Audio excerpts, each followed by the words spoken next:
ಮುಂದಿನ ವಿಭಾಗ ಬಂದ್ಬಿಟ್ಟು ಸಿದ್ಧಪಡಿಸಿದ ಭಾಷಣ ಕೊಡ್ತಿರೋರು ಮೋಹನ್ ಮೂರ್ತಿ ಅವರು. ಅವರ ಭಾಷಣದ ಶೀರ್ಷಿಕೆ ಆ ಕನ್ನಂಬಾಡಿ ಕಟ್ಟೆ. ಸೊ ಇದರ ಆ, ಅವಧಿ 18ರಿಂದ 22 ನಿಮಿಷ. ಆ ಇವರ ಪಾತ್ವೆ ಬಂದ್ಬಿಟ್ಟು ಲೀಡರ್ಶಿಪ್ ಡೆವಲಪ್ಮೆಂಟ್. ಇದರಲ್ಲಿ ಲೆವೆಲ್ ಬಂದ್ಬಿಟ್ಟು ಲೆವೆಲ್ 5, ಆಮೇಲೆ ಇದು ಪ್ರಾಜೆಕ್ಟ್ 2. ಆ ಇಷ್ಟು ಹೇಳ್ತಾ ಆ, ನಮ್ಮ ಮೋಹನ್ ಮೂರ್ತಿ ಬಗ್ಗೆ ಒಂದೆರಡು ಮಾತು ಹೇಳಕ್ಕೆ ಇಷ್ಟಪಡ್ತೀನಿ. ಮೋಹನ್ ಮೂರ್ತಿ ಅವರು ಆ ಆ, ಮೋಹನ್ ಮೂರ್ತಿ ಅವರು ನನಗೆ ಸುಮಾರು 25 ವರ್ಷದ ಸ್ನೇಹಿತರು. ಅವರು ನನಗೆ ಒಂದು ಒಂದು ಸ್ಪೆಷಲ್ ಫ್ರೆಂಡ್ ಅಥವಾ ಒಂಥರ ಆ ಆ ತರದವರು ನನ್ಗೆ. ನಾವು ಸಾಕಷ್ಟು ತುಂಬಾ ವಿಷಯಗಳನ್ನ ಅವ್ರ ಹತ್ರ ಮಾತಾಡ್ತೀನಿ. ಅವರು ಸದ್ಯಕ್ಕೆ IBM ಅಲ್ಲಿ ಕೆಲಸ ಮಾಡ್ತಾ ಇದ್ದಾರೆ. ಅವರು ಕೃಷಿಕರಾಗಿದ್ದಾರೆ. ಅವರು ಅವರ ವ್ಯಕ್ತಿತ್ವ ಆಗಿದೆ ಅಂತ ಅಂದ್ರೆ ಅವರು ಅವರು ಲಾ ಮಾಡ್ಕೊಂಡಿದ್ದಾರೆ, ಕನ್ನಡ MA ಮಾಡಿದ್ದಾರೆ, ಆಮೇಲೆ ಟೆಕ್ನಿಕಲ್ PhD ಇದೆ. ಆದ್ರೂ ಕೆಲವರೆಲ್ಲ ತೇಜಸ್ವಿಯಿಂದ ಇನ್ಸ್ಪೈರ್ ಆಗಿ ಬದುಕಿದ್ರು ಕೆಲವರು ಆ ಟೈಮಲ್ಲಿ. ಇವಾಗ ಮೋಹನ್ ಮೂರ್ತಿನೂ ಅದೇ ರೀತಿ ಒಂದು ರೀತಿ ಇನ್ಸ್ಪೈರ್ ಆಗಿ ಬದುಕ್ತಾ ಇದ್ದಾರೆ. ಸೊ ಇಷ್ಟು ಹೇಳ್ತಾ ನಾನು ವೇದಿಕೆಯನ್ನ ಆ ಅದು ಮೋಹನ್ ಮೂರ್ತಿ ಅವರಿಗೆ ನೀಡ್ತಾ ಇದ್ದೇನೆ. ಆ ವೇದಿಕೆ ನಿಮ್ದು ಮೋಹನ್ ಮೂರ್ತಿ ಅವರೇ, ನಿಮ್ಮ ಭಾಷಣಕ್ಕಾಗಿ. ಧನ್ಯವಾದ ರವಿ ಅವರೇ. ಆ ಟೈಮರ್ ನೀವೇ ಮಾಡ್ತಾ ಇರೋದಲ್ವಾ? ನಾನೇ ಮಾಡ್ತೀನಿ, ನೀವು ಶುರು ಮಾಡಿದ ತಕ್ಷಣ ಹೇಳಿ, ನಾನು ಸ್ಟಾರ್ಟ್ ಮಾಡ್ತೀನಿ. ನೀವು ಓಕೆ ಅಂದ್ರೆ ಸ್ಟಾರ್ಟ್ ಮಾಡೋಣ ಈಗ. ಸ್ಟಾರ್ಟ್ ಮಾಡಿ. ಓಕೆ. ಎಲ್ರಿಗೂ ನಮಸ್ಕಾರ. ನಾನು ಕನ್ನಂಬಾಡಿ ಕಟ್ಟೆ ಅಂತ. ಬಹಳಷ್ಟು ಜನ ನನ್ನ ಪ್ರೀತಿಯಿಂದ KRS ಡ್ಯಾಮ್ ಅಂತಾನೂ ಕರೀತಾರೆ. ನನ್ನ ಕನ್ನಂಬಾಡಿ ಕಟ್ಟೆ ಅಂತ ಯಾಕೆ ಕರೀತಾರೆ ಅಂತಂದ್ರೆ, ನನ್ನ ಕಟ್ಟಿರೋ ಜಾಗದಲ್ಲಿ ಮೊದಲು ಒಂದು ಕನ್ನಂಬಾಡಿ ಅನ್ನೋ ಒಂದು ಗ್ರಾಮ ಇತ್ತು. ನನ್ನ ಕಟ್ಟಾದ್ಮೇಲೆ ಆ ಹಿನ್ನೀರಲ್ಲಿ ಆ ಗ್ರಾಮ ಮುಳುಗೋಯ್ತು. ಆ ಗ್ರಾಮದ ನೆನಪಿನಿಂದ ಅದನ್ನ ಕನ್ನಂಬಾಡಿ ಕಟ್ಟೆ ಅಂತ ಕರೆಯೋದು. ತುಂಬ ಜನ ನನ್ನ ಮೈಸೂರು ಜಿಲ್ಲೆಯವನು ಅಂತ ತಪ್ಪು ತಿಳ್ಕೊಂಡಿದ್ದಾರೆ. ವಾಸ್ತವವಾಗಿ ನನ್ನ ವಾಸ ಇರೋದು ಮಂಡ್ಯ ಜಿಲ್ಲೆಯ ಶ್ರೀರಂಗಪಟ್ಟಣದ ಬಳಿ ಕಾವೇರಿ ನದಿಗೆ ಅಡ್ಡವಾಗಿ. ನೀವು ಪೇಪರ್ಲೆಲ್ಲ ಬೇರೆ ಬೇರೆ ನ್ಯೂಸ್ಗಳನ್ನ ಓದಿರ್ತೀರಿ ಕಾವೇರಿ ವಿವಾದದ ಬಗ್ಗೆ. ಸುಪ್ರೀಂ ಕೋರ್ಟ್ ಆದೇಶದ ಅನ್ವಯ KRSನಿಂದ ತಮಿಳುನಾಡಿಗೆ ಹರಿದ ನೀರು, ಈ ಥರ ಸುದ್ದಿಗಳನ್ನ ಬಹಳಷ್ಟು ಓದಿರ್ತೀರಿ. ಇವತ್ತು ನನ್ನ ಹುಟ್ಟಿನ ಜೊತೆಗೆ ಈ ವಿವಾದ ಯಾವ ರೀತಿ ಹುಟ್ಟಿತು ಅಂತ ವಿವರ ಕೊಡೋದಕ್ಕೆ ನಾನು ನಿಮ್ಮ ಮುಂದೆ ಬಂದಿದ್ದೀನಿ. ನನ್ನ ಹುಟ್ಟಿಗೆ ಕಾರಣವಾದ ಕಾವೇರಿ ಮಾತೆ ಹುಟ್ಟಿನ ಬಗ್ಗೆ ಮೊದಲು ಮಾತಾಡ್ತೀನಿ. ಕಾವೇರಿ ನದಿ ಬಗ್ಗೆ ನಿಮ್ಗೆಲ್ಲ ಗೊತ್ತೇ ಇರುತ್ತೆ. ಕಾವೇರಿ ನದಿ ಹುಟ್ಟೋದು ಕೊಡಗು ಜಿಲ್ಲೆ ಭಾಗಮಂಡಲ ತಲಕಾವೇರಿ ಹತ್ರ, ಬ್ರಹ್ಮಗಿರಿಯ ತಪ್ಪಲಲ್ಲಿ ಹುಟ್ಟೋದು ಕಾವೇರಿ. ಈ ಬ್ರಹ್ಮಗಿರಿ ಅಂತ ಯಾಕೆ ಹೆಸರು ಬಂತು ಅಂತಂದ್ರೆ, ಹಿಂದೆ ಬ್ರಹ್ಮ ಅಲ್ಲಿ ಕೂತ್ಕೊಂಡು ವಿಷ್ಣುವಿನ ಕುರಿತು ತಪಸ್ ಮಾಡ್ತಾ ಇದ್ದಂತೆ. ಅದಕ್ಕೆ ಅಲ್ಲಿರೋ ಬೆಟ್ಟಗಳನ್ನೆಲ್ಲ ಸೇರಿಸಿ ಬ್ರಹ್ಮಗಿರಿ ಅಂತ ಹೆಸರಿಟ್ಬಿಟ್ಟಿದ್ದಾರೆ. ಅಲ್ಲಿ ಹುಟ್ಟಿದಂತ ಕಾವೇರಿ ಮುಂದೆ ಕನ್ನಂಬಾಡಿ ಬಳಿ ಬರೋಷ್ಟರಲ್ಲಿ ಹಲವಾರು ಉಪನದಿ, ಮಳೆ ನೀರು ಎಲ್ಲ ಸೇರ್ಕೊಂಡು ದೊಡ್ಡ ನದಿಯಾಗಿ ಬದಲಾಗಿರ್ತದೆ. ಈ ಕಾವೇರಿ ತಾಯಿ ಹೇಗೆ ಹುಟ್ಟಿದ್ಲು ಅನ್ನೋದಕ್ಕೆ ಒಂದು ಪುರಾಣದ ಕಥೆ ಇದೆ. ಹಿಂದೆ ದೇವತೆಗಳು ಮತ್ತೆ ದಾನವರು ಈ ಅಮೃತಕ್ಕೋಸ್ಕರ ಸಮುದ್ರ ಮಂಥನ ಮಾಡ್ತಾ ಇದ್ರು ನೋಡಿ.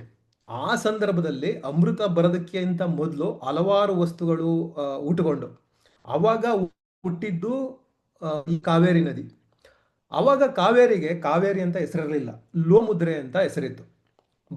ಈ ಲೋಪಮುದ್ರೆ ಸಮುದ್ರ ಮಂಥನದಲ್ಲಿ ಆಚೆಗೆ ಬಂದಾಗ ನಮ್ಮ ಬ್ರಹ್ಮ ಏನ್ ಮಾಡ್ತಾನೆ, ಓಕೆ ಇವಳನ್ನ ನಾನೇ ಸಾಕೋತೀನಿ ಅಂತ ಅಂದ್ಬಿಟ್ಟು ಲೋಪಮುದ್ರೆನ ಸಾಕು ಮಗಳಾಗಿ ತನ್ನ ಹತ್ರ ಸಾಕೊಂಡಿರ್ತಾನೆ. ಮುಂದೆ ವರ್ಷಗಳೆಲ್ಲ ಉರುಳುತ್ತೆ. ಈ ಕೊಡಗಿನ ಬಳಿಯ ಬ್ರಹ್ಮಗಿರಿ ಬಳಿ ಕವೇರ ಅಂತ ಒಬ್ಬ ಋಷಿ ವಾಸ ಮಾಡ್ತಾ ಇರ್ತಾನೆ. ಅವನೇನ್ ಮಾಡ್ತಾನೆ, ಬ್ರಹ್ಮನ ಕುರಿ ತಪಸ್ ಮಾಡ್ತಾನೆ. ಅವನು ಹಲವಾರು ವರ್ಷ ತಪಸ್ ಮಾಡ್ತಾನೆ. ಅವನ ತಪಸ್ಸಿಗೆ ಮೆಚ್ಚಿ ಈ ಫಿಲಮ್ಗಳಲ್ಲೆಲ್ಲ ತೋರಿಸ್ತಾರಲ್ಲ, ಈ ದೇವರು ಪ್ರತ್ಯಕ್ಷ ಆಗೋದು, ಹಂಗೆ ಬ್ರಹ್ಮ ಪ್ರತ್ಯಕ್ಷ ಆಗ್ತಾನೆ. ಬ್ರಹ್ಮನ ಪ್ರತ್ಯಕ್ಷ ಆಗಿ, ಭಕ್ತ ನಿನ್ನ ತಪಸ್ಸನ್ನು ಮೆಚ್ಚಿದೆ, ನಿನಗೇನು ವರ ಬೇಕು ಕೇಳಿಕು ಅಂತ ಕೇಳ್ತಾನೆ. ಅದಕ್ಕೆ ಕವೇರ ಋಷಿ ಹೇಳ್ತಾನೆ, ಬ್ರಹ್ಮ ನನಗೆ ಒಬ್ಳು ಮಗಳನ್ನ ಕರುಣಿಸು ಅಂತ ಹೇಳ್ತಾನೆ. ಬ್ರಹ್ಮಂಗೆ ಸ್ವಲ್ಪ ಕನ್ಫ್ಯೂಷನ್ ಸ್ಟಾರ್ಟ್ ಆಗ್ಬಿಡ್ತದೆ. ಯಾಕಪ್ಪ ಅಂತಂದ್ರೆ ಕವೇರಂಗೆ ಮದುವೆ ಆಗಿರಲ್ಲ.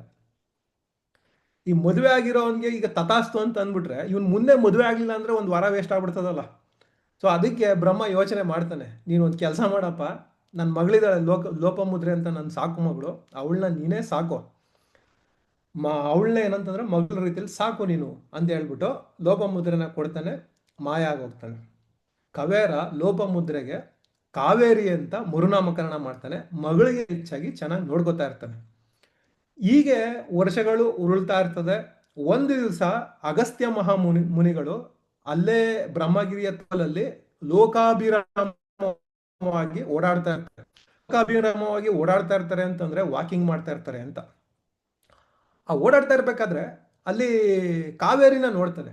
ಕಾವೇರಿನ ನೋಡಿದಾಗ ಅವ್ರಿಗೆ ಮೋಹ ಆಗ್ಬಿಡುತ್ತೆ. ಮೋಹ ಆದಾಗ ಓಕೆ ಇವಳನ್ನ ಮದುವೆ ಆಗಬೇಕು ಅಂತ ತೀರ್ಮಾನ ಮಾಡ್ತಾರೆ. ತೀರ್ಮಾನ ಮಾಡಿ ಕವೇರ ಋಷಿ ಹತ್ರ ಬರ್ತಾರೆ. ಕವೇರಂಗೆ ಹೇಳ್ತಾರೆ, ನೋಡಪ್ಪ ನಿನ್ನ ಮಗಳ ಕಂಡ್ರೆ ನನಗೆ ಇಷ್ಟ ಇದೆ, ನನಗೆ ಮದುವೆ ಮಾಡಿಕೊಡು ಅಂತ ಕೇಳ್ತಾರೆ. ಅಗಸ್ತ್ಯ ಮಹಾಮುನಿಗಳೇ ಕೇಳಿದ್ಮೇಲೆ ಇಲ್ಲ ಅಂತ ಹೆಂಗೆ ಹೇಳಕ್ ಸಾಧ್ಯ? ಸೊ ಕವೇರನು ಒಪ್ಕೋತಾನೆ, ಆದ್ಮೇಲೆ ಇಲ್ಲ ಅಂತ ಹೇಳಕ್ಕಾಗಲ್ಲ, ಮಾಡ್ತೀನಿ ಅಂತ. ಅಗಸ್ತ್ಯ ಮಹಾಮುನಿಗಳು ಯಾವುದಕ್ಕೂ ಇರಲಿ ಅಂತ ಅಂದ್ಬಿಟ್ಟು ನಮ್ಮ ಕಾವೇರಿನ ಒಂದು ಮಾತು ಕೇಳ್ತಾರೆ. ಏನಂತ, ನಿನಗೆ ನನ್ನ ಮದುವೆ ಆಗೋದಕ್ಕೆ ಒಪ್ಪಿಗೆ ಇದೆಯಾ ಅಂತ. ಅದಕ್ಕೆ ಕಾವೇರಿ ಹೇಳ್ತಾಳೆ, ನಮ್ಮ ಅಪ್ಪ ಒಪ್ಪಾದ್ಮೇಲೆ ಇತ್ತು, ನನಗೆ ಒಪ್ಪಿಗೆ ಇದೆ, ಆದ್ರೆ ನನ್ನೊಂದು ಕಂಡೀಷನ್ ಇದೆ ಅಂತ ಹೇಳ್ತಾಳೆ. ಅದಕ್ಕೆ ಅಗಸ್ತ್ಯ ಮಹಾಮುನಿಗಳು ಹೇಳ್ತಾರೆ, ಏನು ನಿನ್ನ ಕಂಡೀಷನು? ಕಾವೇರಿ ಹೇಳ್ತಾಳೆ, ನೀವು ಯಾವಾಗಲೂ ನನ್ನ ಜೊತೆ ಒಂದು ಕ್ಷಣನೂ ಎಲ್ಲೂ ಹೋಗ್ಬೋದು ಅಂತ. ಅಗಸ್ತ್ಯ ಮಹಾಮುನಿಗಳು ಹೇಳಿದ್ರು, ಓಕೆ ಇದೇನು ದೊಡ್ಡ ಕಂಡೀಷನ್ ಇದು, ಆಯ್ತು ಅಂತ ಹೇಳ್ತಾರೆ. ಮದುವೆನೂ ಆಗೋಗುತ್ತೆ. ಈ ಕಂಡೀಷನ್ ಇತ್ತಲ್ಲ, ಇದು ಒಂದು ಪ್ರಾಬ್ಲಮ್ ಕ್ರಿಯೇಟ್ ಮಾಡಿಬಿಟ್ಟಿರ್ತದೆ. ಈಗ ಎಲ್ಲೋದ್ರೂ ಇವ್ರು ಕರ್ಕೊಂಡು ಹೋಗ್ಬೇಕು ಕಾವೇರಿನ. ಅದಕ್ಕೆ ಅಗಸ್ತ್ಯ ಮಹಾಮುನಿಗಳು ಯೋಚನೆ ಮಾಡ್ತಾರೆ. ಏನು ಮಾಡ್ತಾರೆ, ಅವರ ತಪಸ್ಸಿನ ಶಕ್ತಿನ ಬಳಸಿ ಕಾವೇರಿನ ನೀರಾಗಿ ಕನ್ವರ್ಟ್ ಮಾಡಿಬಿಟ್ಟು ಅವ್ರು ಎಲ್ಲ ಕಡೆ ಕ್ಯಾರಿ ಮಾಡ್ತಾ ಇರ್ತಾರಲ್ಲ ಒಂದು ಕಮಂಡಲ, ಅದ್ರೊಳಗೆ ಇಟ್ಕೋತಾರೆ. ಈ ಕಮಂಡಲ ಜೊತೆಲಿರುತ್ತೆ, ಎಲ್ಲಿ ಹೋದ್ರೂ ತಗೊಂಡು ಹೋಗ್ತಾರೆ, ಕಾವೇರಿನೂ ಜೊತೆಲಿ ಇರ್ತಾಳಲ್ವಾ, ಸೊ ಪ್ರಾಬ್ಲಮ್ ಸಾಲ್ವ್ ಆಯ್ತು. ಹಿಂಗೆ ಓಡಾಡ್ಕೊಂಡ್ರೆ ಒಂದ್ ದಿವಸ ಆಶ್ರಮದ ಹತ್ರ ಕಾವೇರಿ ಮತ್ತೆ ಅಗಸ್ತ್ಯ ಮಹಾಮುನಿಗಳು ನಿದ್ರೆ ಮಾಡ್ತಾ ಇರ್ತಾರೆ. ಬೆಳಗ್ಗೆ ಅರ್ಲಿ ಮಾರ್ನಿಂಗ್ ಅಗಸ್ತ್ಯ ಮಹಾಮುನಿಗಳಿಗೆ ಎಚ್ಚರ ಆಗ್ಬಿಡ್ತದೆ. ನೋಡ್ತಾರೆ ಕಾವೇರಿ ಕಮಂಡಲದೊಳಗೆ ನೀರಿನ ರೂಪದಲ್ಲಿ ಗಾಢವಾಗಿ ನಿದ್ರೆ ಮಾಡ್ತಾ ಇದ್ದಾರೆ. ಅಗಸ್ತ್ಯ ಮಹಾಮುನಿಗಳು ಏನ್ ಮಾಡ್ತಾರೆ, ಕಾವೇರಿನ ಡಿಸ್ಟರ್ಬ್ ಮಾಡೋದು ಬೇಡ, ಒಂದು ಕ್ಷಣ ನಾನು ಹೋಗಿ ಸ್ನಾನ ಮಾಡ್ಕೊಂಡು ಬಂದ್ಬಿಡ್ತೀನಿ ಅಂದ್ಬಿಟ್ಟು ಹೋಗಿ ಕೊಳದ ಹತ್ರ ಒಂದು ಸ್ನಾನ ಮಾಡ್ಕೊಂಡು ವಾಪಸ್ ಬರ್ತಾರೆ. ಬಂದು ನೋಡ್ತಾರೆ ಕಮಂಡಲ ಬಿದ್ದೋಗಿದೆ, ಕಾವೇರಿ ನೀರಾಗಿ ಹರ್ಕೊಂಡು ಹೋಗ್ತಾ ಇದ್ದಾಳೆ. ಅಗಸ್ತ್ಯ ಮಹಾಮುನಿಗಳಿಗೆ ತಾನೆಂತ ದೊಡ್ಡ ತಪ್ಪು ಮಾಡಿದೆ ಅಂತ ಅವಾಗ ಗೊತ್ತಾಗತ್ತೆ. ಅಷ್ಟರಲ್ಲಿ ಕಾಲ ಮಿಂಚೋಗಿರುತ್ತೆ. ಇದಿಷ್ಟು ಕಾವೇರಿ ಹೆಂಗ್ ಹುಟ್ಟಿದ್ಲು ಅನ್ನೋದಕ್ಕೆ ಒಂದು ಪುರಾಣದ ಕತೆ. ಇದು ಸ್ಕಂದ ಪುರಾಣದಲ್ಲಿ ಬರೋದು. ಅಗ್ನಿ ಪುರಾಣದಲ್ಲಿ ಇನ್ನೊಂದು ಬೇರೆ ಕತೆ ಇದೆ. ಈ ತಲಕಾವೇರಿಲಿ ಹುಟ್ಟದಂತ ಆ ಕಮಂಡಲ ಬಿದ್ದಿದೆಯಲ್ಲ ಜಾಗ, ಅದು ತಲಕಾವೇರಿಲಿ. ಅಲ್ಲಿ ಹುಟ್ಟಿದಂತ ಕಾವೇರಿ ನದಿ ಅಲ್ಲಿಂದ 800 ಕಿಲೋಮೀಟರ್ಗಳ ಕಾಲ 800 ಕಿಲೋಮೀಟರ್ಗಳ ದೂರ ಹರಿದು ತಮಿಳುನಾಡಿನ ಕಾವೇರಿ ಪಟ್ಟಣಂ ಅನ್ನೋ ಪ್ರದೇಶದಲ್ಲಿ ಬಂಗಾಳ ಕೊಲ್ಲಿ ಸಮುದ್ರನ ಸೇರ್ತಾಳೆ. ಈ 800 ಕಿಲೋಮೀಟರ್ ದೂರ ಇದೆಯಲ್ಲ, 800 ಕಿಲೋಮೀಟರ್ ದೂರದಲ್ಲಿ 3 ದ್ವೀಪಗಳನ್ನ ನಿರ್ಮಾಣ ಮಾಡ್ತಾನೆ. ಒಂದು ಶ್ರೀರಂಗಪಟ್ಟಣ, ಇನ್ನೊಂದು ಶಿವನ ಸಮುದ್ರ, ಮೂರನೇದು ಬಂದು ತಮಿಳುನಾಡಿನ ಶ್ರೀರಂಗಂ. ಈ 3 ಸ್ಥಳಗಳ ವಿಶೇಷತೆ ಏನಪ್ಪಾ ಅಂತಂದ್ರೆ, ಅಲ್ಲಿ ರಂಗನಾಥ ಸ್ವಾಮಿ ದೇವಸ್ಥಾನ ಇದೆ. ಪಟ್ಟಣದ ರಂಗನಾಥ ಸ್ವಾಮಿ ದೇವಸ್ಥಾನನ ಆದಿರಂಗ ಅಂತ ಕರೀತಾರೆ. ಶಿವನ ಸಮುದ್ರದ ದೇವರನ್ನ ಮಧ್ಯರಂಗ ಅಂತ ಕರೀತಾರೆ. ಹಾಗೆ ತಮಿಳುನಾಡಿನ ಶ್ರೀರಂಗಂನ ದೇವಸ್ಥಾನನ ಅಂತ್ಯರಂಗ ಅಂತ ಕರೀತಾರೆ. ಯಾರಾದ್ರೂ ಭಕ್ತರು ಒಂದೇ ದಿವಸ 3 ದೇವಸ್ಥಾನಗಳಿಗೆ ಒಂದು ಭೇಟಿ ಕೊಟ್ಟು ಪೂಜೆ ಮಾಡಿಸಿದ್ರೆ ಅವರಿಗೆ ವಿಶೇಷವಾದ ಪುಣ್ಯ ಬರುತ್ತೆ ಅನ್ನೋದು ಒಂದು ನಂಬಿಕೆ. ಇದೆಲ್ಲ ನಂಬಿಕೆಗಳೆಲ್ಲ ಏನಂತಂದ್ರೆ ಜನಗಳ ಒಂದು ಭಾವನೆಗಳಿಗೆ ಸಂಬಂಧಪಟ್ಟಿದ್ದು. ಎಲ್ಲಿವರೆಗೆ ಈ ನಂಬಿಕೆಗಳು ಬೇರೆಯವ್ರಿಗೆ ತೊಂದರೆ ಮಾಡೋದಿಲ್ವೋ ಅಲ್ಲಿವರೆಗೂ ಏನಂದ್ರೆ ಎಲ್ಲ ಚೆನ್ನಾಗಿರುತ್ತೆ. ಇದೇನಪ್ಪ ಈ ಕನ್ನಂಬಾಡಿ ಕಟ್ಟೆ ಬಂದು ನನ್ನ ಕತೆ ಹೇಳ್ತೀನಿ ಅಂತ ಅಂದ್ಬಿಟ್ಟು ಪುರಾಣ ಕತೆ ಹೇಳ್ತಾ ಇದೆಯಲ್ಲ ಅಂತ ಅನ್ಕೋಬೇಡಿ. ಇವಾಗ ನನ್ನ ಕತೆ ಶುರು ಮಾಡ್ತೀನಿ, ಕೇಳಿ. ಈಗ ನಾನು ನನ್ನ ಹೆಂಗೆ ನಿರ್ಮಾಣ ಮಾಡಿದ್ರು ಅಂತ ನಿಮ್ಗೆ ಹೇಳ್ತೀನಿ. ಬಹಳ ಜನಕ್ಕೆ ಗೊತ್ತಿಲ್ಲ, ನನ್ನ ನಿರ್ಮಾಣದ ಮೂಲ ಯೋಜನೆ ತಯಾರಿಸಿದ್ದು ಮೆಕಚಿನ್ ಅನ್ನೋರ ಮಾರ್ಗದರ್ಶನದಲ್ಲಿ ಕ್ಯಾಪ್ಟನ್ ಬರ್ನಾರ್ಡ್ ಡಾಸ್ ಅಂತ. ಈ ಮೆಕಚಿನ್ ಅವರು 1907 ಮತ್ತೆ 8ರಲ್ಲಿ ಮೈಸೂರಿನಿಯರ್ ಆಗಿರ್ತಾರೆ. ಅವರ ಮಾರ್ಗದರ್ಶನದಲ್ಲಿ ಕ್ಯಾಪ್ಟನ್ ಬರ್ನಾರ್ಡ್ ಡಾಸ್ ಅನ್ನೋರು ತಯಾರಿಸೋದು ನನ್ನ ಮೂಲ ಯೋಜನೆನ. ಮುಂದೆ ಮೆಕಚಿನ್ ಅವರು 1908ರಲ್ಲಿ ಸೇವೆಯಿಂದ ನಿವೃತ್ತ ಆಗ್ತಾರೆ. ಆ ನಂತರ 1909ರಲ್ಲಿ ಒಂದು ಘಟನೆ ನಡೆಯುತ್ತೆ. ಆ ಸಂದರ್ಭದಲ್ಲಿ ಕನ್ನಂಬಾಡಿ ಗ್ರಾಮದ ಬಳಿ ಕಾವೇರಿ ನದಿಯ ಒಂದು ನೆರೆ ಉಗ್ದೇ ಇರೋ ರೀತಿಲಿ, ಜನಗಳಿಗೆ ಹಾನಿ ಆಗದೆ ರೀತಿಲಿ ಒಡ್ಡು ಕಟ್ಟಿರ್ತಾರೆ. ಒಡ್ಡು ಅಂದ್ರೆ ತಡೆಗೋಡೆ. ಅಲ್ಲಿ ಒಂದು ಸ್ವಲ್ಪ ರಿಪೇರಿ ಕೆಲಸ ಉಳ್ಕೊಂಡಿರುತ್ತೆ. ಅದನ್ನ ರಿಪೇರಿ ಕೆಲಸ ಮಾಡೋದಕ್ಕೋಸ್ಕರ ನಮ್ಮ ಕ್ಯಾಪ್ಟನ್ ಬರ್ನಾರ್ಡ್ ಡಾಸ್ ಇದಾರಲ್ಲ, ಅವರು 2 ತೆಪ್ಪ ಕಟ್ಕೊಂಡು ಒಂದಷ್ಟು ಜನ ಕೂಲಿ ಆಳುಗಳನ್ನ ಕರ್ಕೊಂಡು ಅಲ್ಲಿ ಕೆಲಸ ಮಾಡಿಸ್ತಾ ಇರ್ತಾರೆ. ಈ ಒಂದು ತೆಪ್ಪದಲ್ಲಿ ಕ್ಯಾಪ್ಟನ್ ಮತ್ತೆ ಒಂದಷ್ಟು ಜನ ಕೂಲಿ ಆಳುಗಳು ಇರ್ತಾರೆ, ಇನ್ನೊಂದು ತೆಪ್ಪದಲ್ಲಿ 7 ಜನ ಕೂಲಿ ಆಳುಗಳು ಇರ್ತಾರೆ. ಆ ಕೆಲಸ ಮಾಡ್ಬೇಕಾದ್ರೆ ಏನಾಗುತ್ತೆ, ಜೋರಾಗಿ ಒಂದು ಪ್ರವಾಹ ಬರುತ್ತೆ, ಒಂದು ತೆಪ್ಪ ಮುಗಿಸ್ಕೊಬೇಕು. ಅದರಲ್ಲಿದ್ದಂಥ 7 ಕೂಲಿ ಆಳುಗಳು ಬಿದೋಗ್ಬಿಡ್ತಾರೆ. 6 ಜನ ಈಜೊಡ್ಕೊಂಡು ದಡಕ್ ಬರ್ತಾರೆ. ಇನ್ನೊಬ್ರು ಕೂಲಿ ಆಳಿದ್ರಲ್ಲ, ಅವರು ಮುಳುಗೋಗ್ತಾ ಇರ್ತಾರೆ. ನಮ್ಮ ಕ್ಯಾಪ್ಟನ್ ಡಾಸ್ ಅವರು ನೋಡಿದ ತಕ್ಷಣ ಏನಂತಂದ್ರೆ ಅವ್ರಿಗೆ, ಅಯ್ಯೋ ಮುಳುಗೋಗ್ತಾ ಇದ್ದಾನಲ್ಲ, ಒಂದು ಜೀವ ಹಾನಿ ಆಗ್ಬಿಡ್ತಲ್ಲ ಅಂತ ಅಂದ್ಬಿಟ್ಟು ಅಲ್ಲಿಗೆ ಜಂಪ್ ಹೊಡೆದು ಅವನ್ನ ಸೇವ್ ಮಾಡ್ತಾರೆ. ದುರಾದೃಷ್ಟವಶಾತ್ ಅವ್ರನ್ನ ಸೇವ್ ಮಾಡ್ಬೇಕಾದ್ರೆ ಕೂಲಿ ಆಳನ್ನ ಬರ್ನಾರ್ಡ್ ಶಾ ಅವರು ಜೋರಾಗಿ ಒಂದು ಪ್ರವಾಹದ ತರ ಬಂದು ಆ ನೀರಲ್ಲಿ ಕೊಚ್ಚೋಗ್ಬಿಡ್ತಾರೆ. 3 ದಿವಸ ಆದ್ಮೇಲೆ ಅವ್ರದೊಂದು ಅವರ ಶವ ಸಿಗುತ್ತೆ. ದುರಂತ ಏನಪ್ಪಾ ಅಂದ್ರೆ, ನನ್ನ ಬಗ್ಗೆ ಬರ್ದಿರುವಂತ ಬಹುತೇಕ ಪುಸ್ತಕಗಳಲ್ಲಿ ಮೆಕಚಿನ್ ಹಾಗೂ ಕ್ಯಾಪ್ಟನ್ ಬರ್ನಾರ್ಡ್ ಡಾಸ್ ಅವರ ಉಲ್ಲೇಖನೇ ಇಲ್ಲ. ಇವತ್ತು ನನ್ನ ಕತೆ ಹೇಳ್ತಾ ಇದ್ನಲ್ಲ ನಿಮ್ಗೆಲ್ಲ, ನನ್ನ ಮೂಲ ಯೋಜನೆ ತಯಾರಿಸಿದವರನ್ನ ನೆನಪಿಸ್ಕೋಬೇಕು ಅಂತ ಅನಿಸ್ತು, ಅದಕ್ಕೆ ಹೇಳ್ತಾ ಇದ್ದೀನಿ. ಇರ್ಲಿ, ಮುಂದೆ 1909ರಲ್ಲಿ ವಿಶ್ವೇಶ್ವರಯ್ಯ ಅವರು ಚೀಫ್ ಇಂಜಿನಿಯರ್ ಆಗ್ತಾರೆ. ಆ ಸಂದರ್ಭದಲ್ಲಿ ಒಂದು ಘಟನೆ ನಡೆಯುತ್ತೆ. ಡ್ಯಾಮ್ಗೆ ಮೂಲ ಯೋಜನೆ ಏನೋ ತಯಾರು ಮಾಡಿಬಿಟ್ರು, ಆದ್ರೆ ಆ ಡ್ಯಾಮ್ ಕಟ್ಟೋದಕ್ಕೆ ದುಡ್ಡು ಬೇಕಲ್ಲ. ಅವತ್ತಿನ ಕಾಲದಲ್ಲಿ 2,90,00,000 ಎಸ್ಟಿಮೇಷನ್ ಕೊಟ್ಟಿರ್ತಾರೆ. ತುಂಬಾ ದೊಡ್ಡ ಮೊತ್ತ ಅವತ್ತು. ಅವತ್ತಿನ ಮೈಸೂರು ರಾಜ್ಯದ, ಮೈಸೂರು ಸಂಸ್ಥಾನದ ಬಜೆಟ್ 2,83,00,000 ಇರುತ್ತೆ. ಸೊ ಈಗ ದುಡ್ಡು ಹೊಂದಿಸ್ಬೇಕಲ್ಲ, ಏನ್ ಮಾಡೋದು? ಆ ರಾಜರ ಕೈಲಿ ಇರ್ತದ ಅದು. ರಾಜರು ಅವಾಗ ಇದ್ದವರು ನಾಲ್ವಡಿ ಕೃಷ್ಣರಾಜ ಒಡೆಯರ್. ನಾಲ್ವಡಿ ಕೃಷ್ಣರಾಜ ಒಡೆಯರ್ ಇದ್ರ ಬಗ್ಗೆ ಯೋಚನೆ ಮಾಡ್ತಾ ಇರ್ತಾರೆ. ಈ ಡ್ಯಾಮ್ ಕಟ್ಟಿ ಜನಗಳಿಗೆ ಅನುಕೂಲ ಮಾಡ್ಕೊಡ್ಬೇಕು ಅಂತ ಇದ್ದೀನಿ, ಇಲ್ಲಿ ನೋಡಿದ್ರೆ ದುಡ್ಡೇ ಇಲ್ವಲ್ಲಪ್ಪ ಅಂತ. ಇದೇ ರೀತಿ ಯೋಚನೆ ಮಾಡ್ತಿದ್ದಾಗ ಒಂದು ಬಾರಿ ನಮ್ಮ ರಾಜರ ತಾಯಿಯಾದಂಥ ಅವತ್ತಿನ ಮಹಾರಾಣಿ ಕೆಂಪನಂಜಮ್ಮಣ್ಣಿ ಅವರು ಬಂದು ರಾಜರಿಗೆ ಹೇಳ್ತಾರೆ, ನಾಲ್ವಡಿ ಕೃಷ್ಣರಾಜ ಒಡೆಯರ್ಗೆ, ನೀನು ಯೋಚನೆ ಮಾಡಕ್ ಹೋಗ್ಬೇಡ, ನಮ್ಮ ಹತ್ರ ಇರೋ ಒಡವೆಗಳೆಲ್ಲ ಇದೆಯಲ್ಲ, ಅದನ್ನೇನು ನಾವೇನು ದಿನ ಆಗತ್ತಾ ಇದ್ವಾ, ಅದನ್ನ ಮಾರ್ಬಿಟ್ಟು ಈ ಡ್ಯಾಮ್ನ ಕಂಪ್ಲೀಟ್ ಮಾಡೋಣ. ಈ ಡ್ಯಾಮ್ನ ಕಂಪ್ಲೀಟ್ ಮಾಡಿದ್ರೆ ನಮ್ಮ ನಾಡಿನ ಜನಗಳಿಗೆ ಒಳ್ಳೇದಾಗುತ್ತೆ. ಸೊ ಅದನ್ನ ಮಾರಿ ಶುರು ಮಾಡೋಣ, ನೀನು ಏನು ಯೋಚನೆ ಮಾಡಬೇಡ ಅದ್ರ ಬಗ್ಗೆ ಅಂತ ಹೇಳ್ತಾರೆ. ಅದೇ ರೀತಿ ಆ ಒಡವೆಗಳನ್ನೆಲ್ಲ ಮಾರಿ ದುಡ್ಡನ್ನ ಹೊಂದಿಸಿ ಡ್ಯಾಮ್ನ ಕಂಪ್ಲೀಟ್ ಮಾಡ್ತಾರೆ. ಆ ಅಣೆಕಟ್ಟು ನಿರ್ಮಾಣ 1911ರಲ್ಲಿ ಶುರುವಾಗಿ 1932ರಲ್ಲಿ ಮುಗೀತು. ಈ ಅಣೆಕಟ್ಟದ ಎತ್ತರ 124.8 ಅಡಿ, ಉದ್ದ ಬಂದು 2,621 ಕಿಲೋಮೀಟರ್. ಅದರದ್ದು ನೀರಿನ ಸಂಗ್ರಹ ಸಾಮರ್ಥ್ಯ 49.45 TMC. TMC ಅಂದ್ರೆ ಗೊತ್ತಲ್ವಾ ನಿಮ್ಗೆ? 1000 ಮಿಲಿಯನ್ ಕ್ಯೂಬಿಕ್ ಫೀಟ್ ಅಂತ.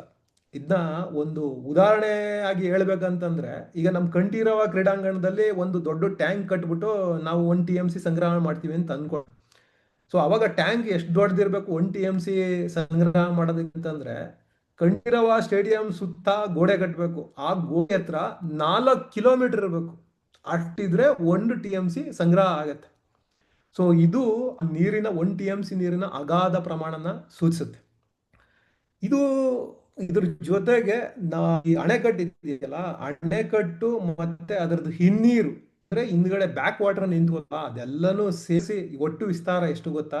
130 ಚದರ ಕಿಲೋಮೀಟರ್. ಇದಿಷ್ಟು ನನ್ನ ನಿರ್ಮಾಣದ ಕತೆ ಮತ್ತೆ ನನ್ನ ವಿವರ.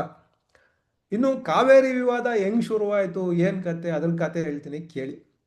ಈ ಕಾವೇರಿ ವಿವಾದ ಇದೆಯಲ್ಲ, ಇದು ಇವತ್ತು ಅಥವಾ ನೆನ್ನೆದಲ್ಲ, ಇದು ಶತಮಾನಗಳಷ್ಟು ಇತಿಹಾಸ ಇದೆ. ಇದು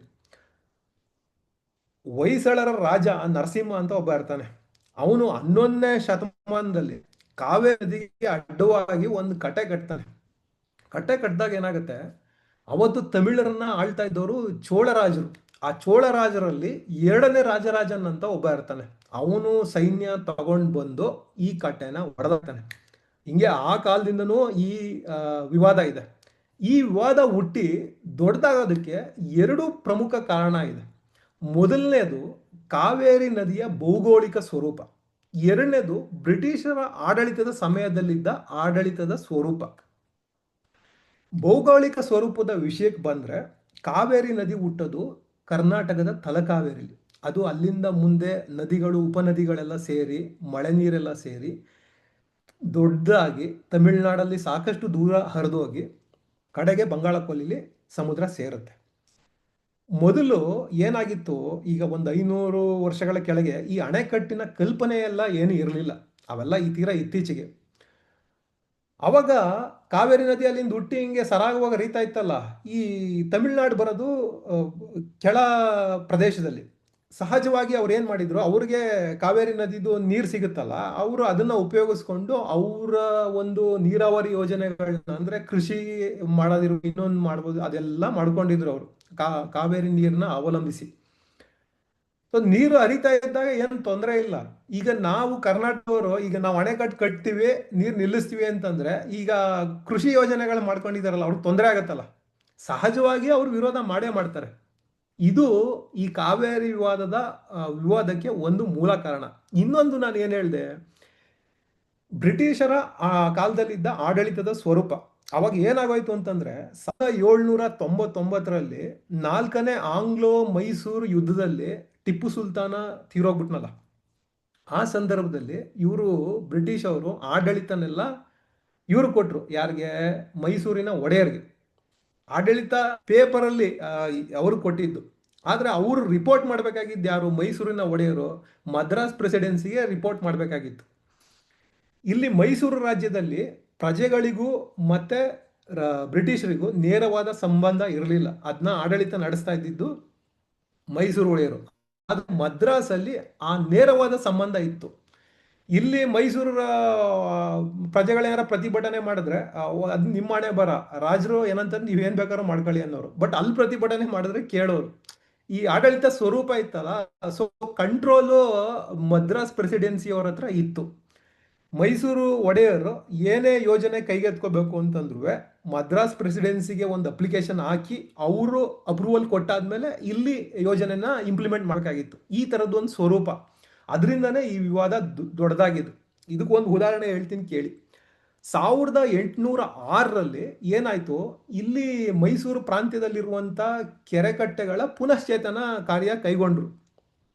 ಪುನಶ್ಚೇತನ ಕಾರ್ಯ ಅಂದ್ರೆ ಕೆರೆಗಳಿಗೆ ಹೂಳ್ ತುಂಬಿಕೊಂಡಿರ್ತದೆ, ಅದನ್ನ ಎತ್ತಿ ಆಮೇಲಿಂದ ಪಾಚಿ, ಆಮೇಲಿಂದ ಕೆರೆಯಲ್ಲಿ ಬೇರೆ ಬೇರೆ ತರ ಗಿಡ ಇದೆಲ್ಲ ಬೆಳೆದಿರುತ್ತಲ್ಲ ಹುಲ್ಲು, ಅದನ್ನೆಲ್ಲ ಕ್ಲೀನ್ ಮಾಡಿ ಅದ್ ನೀರನ್ನ ರಿಸ್ಟೋರ್ ಮಾಡೋ ಸ್ವಲ್ಪ ಮಾಡೋದು, ಇದನ್ನ ತಗೊಂಡಿದ್ರು. ಆ ಸಂದರ್ಭದಲ್ಲಿ ತಂಜಾವೂರಿನ ಕಲೆಕ್ಟರ್ ಇದ್ರು, ಆ ಬ್ರಿಟಿಷ್ ಅಧಿಕಾರಿ. ಅವರು ಒಂದು ಕಂಪ್ಲೇಂಟ್ ರೈಸ್ ಮಾಡಿದ್ರು. ಏನಂತ ಕಂಪ್ಲೇಂಟ್ ರೈಸ್ ಮಾಡಿದ್ರು? ನೀವು ಕಾವೇರಿ ನದಿಗೆ ಸಂಬಂಧಪಟ್ಟಂಗೆ ಏನೋ ಮಾಡ್ತಾ ಇದ್ರಿ, ಅದಕ್ಕೆ ತಂಜಾವೂರಿಗೆ ಕಾವೇರಿದು ವಾಟರ್ ಫ್ಲೋ ಇದೆಯಲ್ಲ ಅದು ಕಡಿಮೆ ಆಗಿದೆ, ನೀವು ಅದನ್ನ ನಿಲ್ಲಿಸ್ಬೇಕು ಅಂತ ಇದು ಮಾಡಿದ್ರು. ಆ ಕಂಪ್ಲೇಂಟ್ನ ಸೀರಿಯಸ್ ಆಗಿ ತಗೊಂಡ್ರು. ಅದಕ್ಕೆ ಒಂದು ತನಿಖೆ ಮಾಡೋದಕ್ಕೆ ಒಂದು ಎಂಕ್ವೈರಿ ಕಮಿಟಿ ಎಸ್ಟಾಬ್ಲಿಷ್ ಮಾಡಿದ್ರು. ಆ ಕಮಿಟಿ ಕೂಲಂಕುಷವಾಗಿ ತನಿಖೆ ಮಾಡಿ ಅಂಥದ್ದೇನು ಇಲ್ಲಿ ಮಾಡ್ತಾ ಇಲ್ಲ, ಇದು ಏನಂತಂದ್ರೆ ಈ ಕಂಪ್ಲೇಂಟಲ್ಲಿ ಕೊಟ್ಟಿರುವಂಥ ಒಂದು ವಿಷಯ ಇಲ್ಲಿಗೆ ಸಂಬಂಧಪಟ್ಟಿದ್ದ ಅಲ್ವೇ ಅಲ್ಲ, ಇಲ್ಲಿ ಮಾಡ್ತಾ ಇರೋದು ಕೆರೆಕಟ್ಟೆಗಳ ಪುನಶ್ಚೇತನ ಅಂತ ಹೇಳಿದ್ರು. ಸೊ ಇದಾಯಿತು, ಈ ಥರ ವಿವಾದ ಆಯಿತು. ಅದಾದ್ಮೇಲೆ ಏನಾಯಿತು, 1862ರಲ್ಲಿ ಇವರು ಸ್ಯಾಂಕಿ ಅಂತ ಒಬ್ಬರು ಬ್ರಿಟಿಷ್ ಅಧಿಕಾರಿ ಇರ್ತಾರೆ, ಅವ್ರು ಕರ್ನಾಟಕದಲ್ಲಿ ಇರ್ತಾರೆ. ನಿಮಗೆ ಸ್ಯಾಂಕಿ ಟ್ಯಾಂಕ್ ಅಂತ ಕೇಳಿರ್ಬೋದು, ಅಥವಾ ಸ್ಯಾಂಕಿ ರಸ್ತೆ ಅಂತ ಕೇಳಿರ್ಬೋದು, ಅವ್ರ ಹೆಸರಲ್ಲಿ ಅದನ್ನ ಕಟ್ಟಿರೋದು. ಅವರು ಒಂದು ವರದಿ ಕೊಡ್ತಾರೆ. ಏನು ವರದಿ? ಮೈಸೂರು ರಾಜ್ಯದಲ್ಲಿ ಇರುವಂತಹ 30,000 ಕೆರೆಕಟ್ಟೆಗಳಿಗೆ ನೀರು ತುಂಬಿಸ್ಬೇಕು ಅಂತ ಒಂದು ವರದಿ. ಪುನಃ ಯಥಾ ಪ್ರಕಾರ ತಂಜಾವೂರವರು ತಕರಾರು ತೆಗಿತಾರೆ, ಇದು ಮಾಡಿದ್ರೆ ನಮಗೆ ಪ್ರಾಬ್ಲಮ್ ಆಗುತ್ತೆ ಅಂತ. ಇದು ಏನಂತಂದ್ರೆ ನೆಗೋಷಿಯೇಷನ್ ತರ ಆಗುತ್ತೆ, ಆರ್ಬಿಟ್ರೇಷನ್ ಎಲ್ಲ ಮಾಡ್ತಾರೆ. 1962ರಲ್ಲಿ ಒಂದು ಅಗ್ರಿಮೆಂಟ್ ಮಾಡ್ತಾರೆ. ಅಗ್ರಿಮೆಂಟ್ 1892ರಲ್ಲಿ ಅಗ್ರಿಮೆಂಟ್ ಮಾಡೋದು. ಆ ಅಗ್ರಿಮೆಂಟ್ ಪ್ರಕಾರ ಏನಪ್ಪಾ ಅಂತಂದ್ರೆ, ನೀವು ಮಾಡಿ ಆ ಕೆರೆಕಟ್ಟೆಗಳನ್ನೆಲ್ಲ, ಆದರೆ ಮದ್ರಾಸ್ತು ರೈಡ್ಸ್ನ ಇಂಪ್ಯಾಕ್ಟ್ ಮಾಡಬಾರ್ದು ಅಂತ. ಇಲ್ಲಿ ಸಮಸ್ಯೆ ಏನಪ್ಪಾ ಅಂತಂದ್ರೆ, ಮದ್ರಾಸ್ ರೈಡ್ಸ್ನ ಯಾರು ಡಿಸೈಡ್ ಮಾಡ್ತಾರೆ ಅಂದ್ರೆ ಮದ್ರಾಸ್ ಅವರು ಡಿಸೈಡ್ ಮಾಡ್ತಾರೆ. ಅಂದ್ರೆ ಪೂರ್ತಿ ಜುಟ್ಟು ಅವ್ರ ಕೈಲೇ ಇದೆ. ನನ್ನ ರೈಟ್ಸ್ ಏನ್ ಬೇಕಾದ್ರೆ ಹೇಳ್ಬೋದಲ್ಲ ಅವರು. ಸೊ ಆ ತರ ಆಗುತ್ತೆ.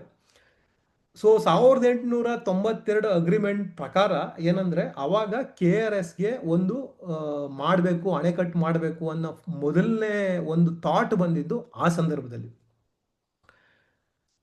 ಈ ಯೋಜನೆ ಎಲ್ಲ ತಯಾರಿಸಿದ್ರಲ್ಲ ಮುಂದೆ 1911ರಲ್ಲಿ, ಅದಕ್ಕೆ 44 TMC ಅಣೆಕಟ್ಟು KRS ಅದು ಇನಿಷಿಯಲಿ ಅದನ್ನ ಅಪ್ರೂವಲ್ ಕಳಿಸ್ತಾರೆ. ಆದ್ರೆ ಅಪ್ರೂವಲ್ ಸಿಗೋದು ಬರೀ 11 TMCಗೆ ಮಾತ್ರ. ಇವ್ರು 44 TMC ಅಣೆಕಟ್ಟು ಕಟ್ಟಿರ್ತಾರೆ, ಇವರು ಮದ್ರಾಸ್ ರೆಸಿಡೆನ್ಸಿ ಅಪ್ರೂವಲ್ ಕೊಡೋದು 11 TMCಗೆ ಮಾತ್ರ. ವಿಶ್ವೇಶ್ವರಯ್ಯ ಅವರು ಆ ಸಂದರ್ಭದಲ್ಲಿ ಇರ್ತಾರೆ. ಅವರು ಮೈಸೂರು ಮಹಾರಾಜರಿಗೆ ಒಂದು ಸಲಹೆ ಕೊಡ್ತಾರೆ. ಇದನ್ನ ಆರ್ಬಿಟ್ರೇಷನ್ ತಗೊಂಡೋಗೋಣ, ನನಗೆ 100% ಗ್ಯಾರಂಟಿ ಇದೆ ನಮಗೆ ಜಯ ಸಿಗುತ್ತೆ. ನಾವೇನ್ ಮಾಡೋಣ, 44 TMCಗೆ ಫೌಂಡೇಶನ್ ಹಾಕ್ಬಿಡೋಣ ಅಂತ. ಇಲ್ಲಿ ಅಪ್ರೂವಲ್ಲೇ ಇಲ್ಲ, ಏನಂದ್ರೆ 44 TMC ಡ್ಯಾಮ್ಗೆ. ಬಟ್ ವಿಶ್ವೇಶ್ವರಯ್ಯ ಅವರು ಈ ತರ ಸಲಹೆ ಕೊಡ್ತಾರೆ, ಮಹಾರಾಜರು ಒಪ್ಕೋತಾರೆ, 44 TMC ಡ್ಯಾಮ್ಗೆ ಫೌಂಡೇಶನ್ ಸ್ಟಾರ್ಟ್ ಆಗುತ್ತೆ. ಇವರು ಆರ್ಬಿಟ್ರೇಷನ್ ತಗೊಂಡೋಗ್ತಾರೆ. ಆರ್ಬಿಟ್ರೇಷನ್ ತಗೊಂಡೋದಾಗ ಆರ್ಬಿಟ್ರೇಷನ್ ಅಲ್ಲಿ ಸುಮಾರು 1 ವರ್ಷ ಎಲ್ಲ ಆರ್ಬಿಟ್ರೇಷನ್ ಆಗುತ್ತೆ. ಅದರಲ್ಲಿ ಮೈಸೂರು ಸಂಸ್ಥಾನಕ್ಕೆ ಜಯ ಸಿಗುತ್ತೆ. 44 TMC ಅಣೆಕಟ್ಟು ನೀವು ಕಟ್ಬೋದು ಅಂತ. ತಂಜಾವೂರವರು ಸುಮ್ನಿರಲ್ಲ. ಅವ್ರು ಏನಂದ್ರೆ ಅಪೀಲ್ಗೆ ಹೋಗ್ತಾರೆ. ಎಲ್ಲಿಗೆ ಹೋಗ್ತಾರೆ? ಲಂಡನ್ ಹೈ ಕಮಿಷನರ್ಗೆ ಹೋಗ್ತಾರೆ. ಅಲ್ಲಿ ಅಪೀಲ್ಗೆ ಹೋದಾಗ ಅಲ್ಲಿ ಡಿಸ್ಕಷನ್ ಎಲ್ಲ ಆಗುತ್ತೆ. ಅಲ್ಲಿ ಏನ್ ಹೇಳ್ತಾರೆ, ಈ ಆರ್ಡರ್ ತಪ್ಪು, 44 TMC ಅಪ್ರೂವಲ್ ಕೊಟ್ಟಿರೋದು ತಪ್ಪು. ಇದನ್ನ ನೀವು ಪರಿಹಾರ ಮಾಡ್ಕೋಬೇಕು ಅಂತಂದ್ರೆ 2 ಆಪ್ಷನ್ ಇದೆ. ಒಂದು, ಆರ್ಬಿಟ್ರೇಷನ್ಗೆ ಹೋಗಿ, ಇಲ್ಲ ಅಂತಂದ್ರೆ ನೀವೇ ಒಂದು ಡಿಸ್ಕಷನ್ ಮಾಡಿ ಒಂದು ಅಗ್ರಿಮೆಂಟ್ ಬನ್ನಿ ಅಂತ. ಸೊ ಆ ತರ ಅವರು ಅಷ್ಟೊತ್ತಿಗೆ ಮೈಸೂರು ಸಂಸ್ಥಾನದವರು ಸಾಕಷ್ಟು ದುಡ್ಡು ಇನ್ವೆಸ್ಟ್ ಮಾಡ್ಬಿಟ್ಟಿರ್ತಾರೆ. ಸೊ ಅದಕ್ಕೆ ಅವ್ರು ಏನ್ ಮಾಡ್ತಾರೆ, ಅವರು ಆರ್ಬಿಟ್ರೇಷನ್ಗೆ ಹೋದ್ರೆ ಪುನಃ ಇನ್ವೆಸ್ಟ್ಮೆಂಟ್ ಆಗುತ್ತೆ, ಇಲ್ಲಿ ಆಲ್ರೆಡಿ 44 TMCಗೆ ಇದು ಮಾಡ್ಬಿಟ್ಟಿದೀವಿ, ನೆಗೋಷಿಯೇಷನ್ನೇ ಮಾಡ್ಬಿಡೋಣ ಅಂದ್ಬಿಟ್ಟು ನೆಗೋಷಿಯೇಟ್ ಮಾಡ್ತಾರೆ. ಆ ನೆಗೋಷಿಯೇಷನ್ ಆದಾಗ ಏನಾಗುತ್ತೆ, 80-20 ಫಾರ್ಮುಲಾ ತಗೊಬರ್ತಾರೆ. ಅಂದ್ರೆ ಬರೋ ನೀರಲ್ಲಿ 80% ಇವ್ರಿಗೆ ಹೋಗ್ಬೇಕು. ಯಾರಿಗೆ? ತಮಿಳ್ನಾಡವ್ರಿಗೆ. ಇನ್ನು 20% ಮೈಸೂರು ಸಂಸ್ಥಾನದವ್ರಿಗೆ ಅಂತ ಆಗತ್ತೆ. ಕರ್ನಾಟಕದವ್ರು ಓಕೆ ಅಂತ ಹೇಳ್ತಾರೆ. ಆಮೇಲಿಂದ ಏನಂದ್ರೆ, ಅದು ಮಾಮೂಲಿ ಹರಿಯುವಂತ ನೀರಿನ ಪ್ರಮಾಣ ನಿರ್ಧಾರ. ಸರ್ಪ್ಲಸ್ ನೀರು ಅಂದ್ರೆ ಮಳೆ ಜಾಸ್ತಿ ಬಂದ್ಬಿಟ್ಟಾಗ ಆ ನೀರು ಹೆಂಗ್ ಹಂಚಿಕೆ ಮಾಡಬೇಕು, ಅದಕ್ಕೆ ಪುನಃ ತಕರಾರು ತೆಗಿತಾರೆ. ಯಾರು? ತಮಿಳ್ನಾಡವರು. ಅಲ್ಲಿ 0.62 ಫಾರ್ಮುಲಾ ಅಂತ ಒಂದು ತಗೋಬರ್ತಾರೆ. ಅಂದ್ರೆ ಸರ್ಪ್ಲಸ್ ನೀರಲ್ಲಿ 62% ತಮಿಳ್ನಾಡಿಗೆ ಹೋಗ್ಬೇಕು, ಇನ್ನು ಉಳಿದಿದ್ದು ಕರ್ನಾಟಕದವ್ರು ಬಳಸೋದು. ಈ ರೀತಿ 1924ರಲ್ಲಿ ಒಂದು ಅಗ್ರಿಮೆಂಟ್ ಮಾಡ್ಕೋತಾರೆ. ಈ ಅಗ್ರಿಮೆಂಟ್ ಎಸ್ಟಾಬ್ಲಿಷ್ ಆಗುತ್ತೆ. ಸೊ ಅಲ್ಲಿಂದ ವಿವಾದ ಸ್ಟಾರ್ಟ್ ಆಗುತ್ತೆ. ಇನ್ನು ಮುಂದೆ 1947ರಲ್ಲಿ ಒಂದು ನಮಗೆಲ್ಲ ಸ್ವಾತಂತ್ರ್ಯ ಬರುತ್ತೆ. ಆ ಸಂದರ್ಭದಲ್ಲಿ ಬ್ರಿಟಿಷ್ ಅವರು ಏನ್ ಹೇಳ್ತಾರೆ ಅಂತಂದ್ರೆ, ಹಿಂದೆ ಇರುವಂತ ಅಗ್ರಿಮೆಂಟ್ಗಳು ಏನಂದ್ರೆ ಈಗ ವ್ಯಾಲಿಡ್ ಅಲ್ಲ, ನೀವು ಹೊಸ ಅಗ್ರಿಮೆಂಟ್ಗಳನ್ನ ಮಾಡ್ಕೊಂಡ್ರೆ ಅವು ಇನ್ವ್ಯಾಲಿಡ್ ಆಗ್ತವೆ, ಅಲ್ಲಿವರೆಗೂ ಹಳೆ ಅಗ್ರಿಮೆಂಟ್ ಪ್ರಕಾರನೇ ನಡೀತಾ ಇರ್ತದೆ ಅಂತ. ಮುಂದೆ 1956ವರೆಗೆ ಯಾರು ತಲೆನೇ ಕೆಡಿಸ್ಕೊಳ್ಳಲ್ಲ. 62ವರೆಗೆ. 1960ರಲ್ಲಿ ಅವರು ಸ್ವಲ್ಪ ತಲೆ ಕೆಡಿಸ್ಕೋತಾರೆ. ಯಾರು? ನಮ್ಮ ರಾಜಕಾರಣಿಗಳು. ಆ ಅಗ್ರಿಮೆಂಟ್ ಪ್ರಕಾರ ನೀರು ಬಿಡಕ್ಕಾಗಲ್ಲ, ನಾವು ಹೊಸ ಅಗ್ರಿಮೆಂಟ್ ಮಾಡ್ತೀವಿ ಅಂತ ಶುರು ಮಾಡ್ತಾರೆ. ಸೊ ಹೀಗೆ ಸ್ವಾತಂತ್ರ್ಯ ನಂತರ ಒಂದು ರಾಜಕೀಯ ಎಂಟ್ರಾಗತ್ತೆ. ಇಲ್ಲಿ ಎಂಟ್ರಾಗಿ ಕಾವೇರಿ ವಿವಾದ ಒಂದು ತೀವ್ರವಾದ ಸ್ವರೂಪ ಪಡ್ಕೊಳ್ಳುತ್ತೆ. ಈಗ ರಾಜಕೀಯ ಮಾತಾಡಂಗಿಲ್ಲ, ಸೊ ಅದಕ್ಕೆ ನಾನು ಆ ವಿಷಯ ಮಾತಾಡಕ್ ಹೋಗಲ್ಲ. ಹೀಗೆ 1806ರಲ್ಲಿ ಶುರುವಾದಂತ ಕಾವೇರಿ ವಿವಾದ 2025ವರೆಗೂ ಬಂದಿದೆ. ನೀವು ಗಮನಿಸಿರ್ಬೋದು, ವಿವಾದ ಯಾವಾಗ ಆಗುತ್ತೆ? ಮಳೆ ಸುರಿದೇ ಇದ್ದಾಗ ಮಾತ್ರ. ಮಳೆ ಚೆನ್ನಾಗಿ ಆದಾಗ ವಿವಾದ ಆಗೋದಿಲ್ಲ. ಸೊ ಅದರಿಂದ ಸರ್ಕಾರಗಳು ಏನ್ ಮಾಡ್ಬೇಕಂತಂದ್ರೆ, ಈ ಕಾವೇರಿ ಅಣೆಕಟ್ಟು ಪ್ರದೇಶ ಇದೆಯಲ್ಲ, ಜಲಾನಯನ ಪ್ರದೇಶ, ಅಲ್ಲೆಲ್ಲ ಚೆನ್ನಾಗಿ ಮಳೆ ಇದನ್ನೆಲ್ಲ ಅರಣ್ಯಗಳನ್ನೆಲ್ಲ ಬೆಳೆಸಿ, ಇರೋ ಅರಣ್ಯಗಳನ್ನ ಉಳಿಸ್ಕೊಂಡು ಮಳೆ ಹೆಚ್ಚುಗಡೆ ಮಾಡೋ ಕಡೆ ಗಮನ ಕೊಡಬೇಕು. ಇದಿಷ್ಟು ನನ್ನ ತಾಯಿ ಕಾವೇರಿ ಹುಟ್ಟು, ನನ್ನ ಹುಟ್ಟು ಹಾಗೂ ಕಾವೇರಿ ವಿವಾದದ ಸಂಕ್ಷಿಪ್ತ ವಿವರಗಳು. ನಿಮಗೆ ಹೆಚ್ಚಿನ ವಿವರ ಬೇಕು ಅಂತಂದ್ರೆ ಮೈಸೂರಿನ ಇತಿಹಾಸ ತಜ್ಞ ಪ್ರೊಫೆಸರ್ PV ನಂಜರಾಜ ಅರಸು ಬರೆದಿರುವಂತಹ ನಾನು ಕನ್ನಂಬಾಡಿ ಕಟ್ಟೆ ಅನ್ನೋ ಪುಸ್ತಕ ಓದಿ. ಈ ಪುಸ್ತಕಕ್ಕೆ 2017ರ ಕರ್ನಾಟಕ ಸಾಹಿತ್ಯ ಅಕಾಡೆಮಿ ಪ್ರಶಸ್ತಿ ಕೂಡ ಬಂದಿದೆ. ಹಾಗೆ ಕಾವೇರಿ ವಿವಾದದ ಬಗ್ಗೆ, ಕಾನೂನು ಹೋರಾಟದ ಬಗ್ಗೆ ನಿಮಗೆ ವಿವರ ಬೇಕು ಅಂತಂದ್ರೆ ದ ಫೈಲ್ ಅನ್ನೋ ಕನ್ನಡ ಯೂಟ್ಯೂಬ್ ಚಾನಲ್ನಲ್ಲಿ ಸುಪ್ರೀಂ ಕೋರ್ಟ್ನಲ್ಲಿ ಕರ್ನಾಟಕದ ಪರವಾಗಿ ವಾದ ಮಾಡಿದಂಥ ಮೋಹನ್ ಕಾತರಿಕೆ ಅವರ ಸಂದರ್ಶನ ಇದೆ, ಅದನ್ನು ನೋಡಿ. ಈ ಮೋಹನ್ ಕಾತರ್ಕಿ ಅವರು ಬಹಳ ಹಿರಿಯ ಒಂದು ವಕೀಲರು. 1990ರಿಂದ ಕರ್ನಾಟಕದ ಪರವಾಗಿ ಕಾವೇರಿ ವಿವಾದದಲ್ಲಿ ಹೋರಾಡ್ತಾ ಇರುವಂತಹ ಕಾನೂನು ತಂಡದಲ್ಲಿ ಇರುವಂಥವ್ರು. ಇದ್ರ ಜೊತೆಗೆ ಯಾವಾಗ್ಲಾದ್ರೂ ನಿಮ್ಗೆ ಬಿಡುವಾದಾಗ ಮೈಸೂರು ಕಡೆ ಬಂದಾಗ ತಪ್ಪದೆ ನನ್ಗೊಂದು ಭೇಟಿ ಕೊಡಿ, ನಿಮಗೋಸ್ಕರ ನಾನು ಕಾಯ್ತಾ ಇರ್ತೀನಿ. ಬರ್ತೀರಿ ಅಲ್ವಾ? ಸದ್ಯಕ್ಕೆ ಎಲ್ರಿಗೂ ನಮಸ್ಕಾರ. ಆ, ಧನ್ಯ ಧನ್ಯವಾದಗಳು ಮೋಹನ್ ಮೂರ್ತಿ ಅವರೇ. ಸ- ನಿಮ್ದು ಭಾಷಣ ಅಂದ್ರೆ ತುಂಬಾ ಸವಿವರವಾಗಿತ್ತು. ಅಂದ್ರೆ ತುಂಬಾ ವಿಷಯಗಳು ತಿಳ್ಕೊಂಡ್ವಿ ನಾವು.